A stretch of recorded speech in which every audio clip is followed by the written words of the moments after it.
For President Zelensky. No. Why don't you wear a suit? Now, in case you didn't know, there's a lot of news organizations that are represented in the room. Tim Pool was in the press room today. I should point out it's the second time being added to the Pool list. I don't know if it's because of his last name or what. But yeah, when are you going to put us in the pool? What's up with that? Now Tim's sitting in the cherished seat in the press room. Yes, I'm jealous. Okay, I am. I'm not going to hide it. Yes, I want to be there. I want to ask the question. Okay?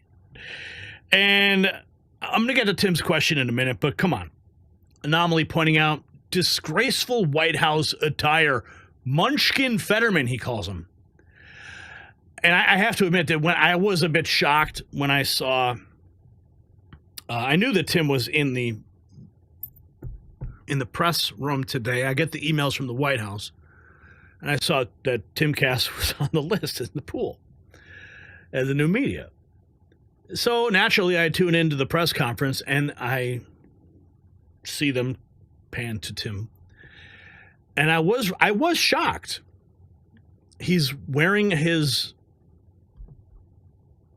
beanie and sweatshirt and t-shirt.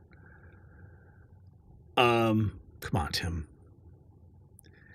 Now, the press secretary did say that they're doing a podcast later and they're doing it in the executive office building, and so maybe Tim didn't want to change.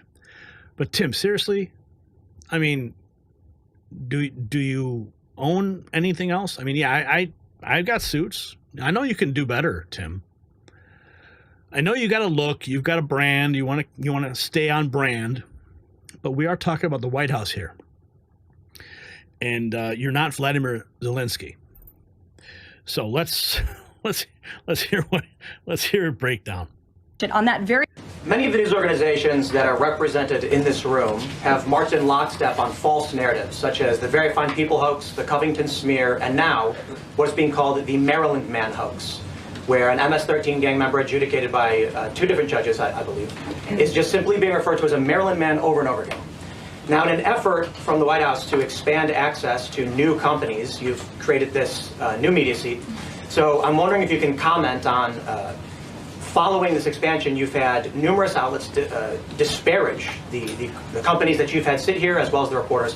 I'm wondering if you could comment on that unprofessional behavior, as well as elaborate if there's any plans to expand access to new companies. Now, that's a good question. I give him credit, suit or not. Because the mainstream media, the lamestream media, the people sitting in that bank of chairs right there with the assigned seating, they don't want us there. They don't like us there. They give me the side eye when I'm there. Even when I'm just like, hey, how are you? Nice to see you. Hello. Very cordial. No. They don't want us there. Tim recognizes that. I'm sure he got a lot of side eye wearing what he was wearing, for sure. And anyway, great question. Let's see how the press secretary responds. I'm going to scroll it back just a hair so we can get back to that point. Disparage the companies that you've had sit here, as well as the reporters. I'm wondering if you could comment on that unprofessional behavior, as well as elaborate if there's any plans to expand access to new companies. Sure. Well, we certainly welcome diverse viewpoints in this room, which is one of the reasons we have you in here, and there's many new faces in this room in comparison to the previous administrations. We want to welcome all viewpoints into this room. We welcome unbiased journalists who really care about the truth and the facts and the accuracy, and you rightfully pointed out the Maryland Man story, which I, from this podium, when The Atlantic published it, on that very first day, I came to this podium and said, this is wrong. The press in this room have this story wrong, and we have seen more and more evidence come to the table that we have had all along. We were always right. The president was always on the right side of this issue to deport this illegal criminal from our community. And it is despicable to see the media continue to refer to this individual as someone who is just a peaceful man living his life in Maryland. This was and always has been an illegal criminal, an MS-13 gang member, and a designated foreign terrorist. And the administration maintains our position to deport these individuals from our community. So thank you for being here, Tim. It's great to see you. Thank you. Many of the news organizations. Great to see you, Tim, but next time, do us all a favor. At least maybe put on a suit. All right. Don't Zelensky the White House.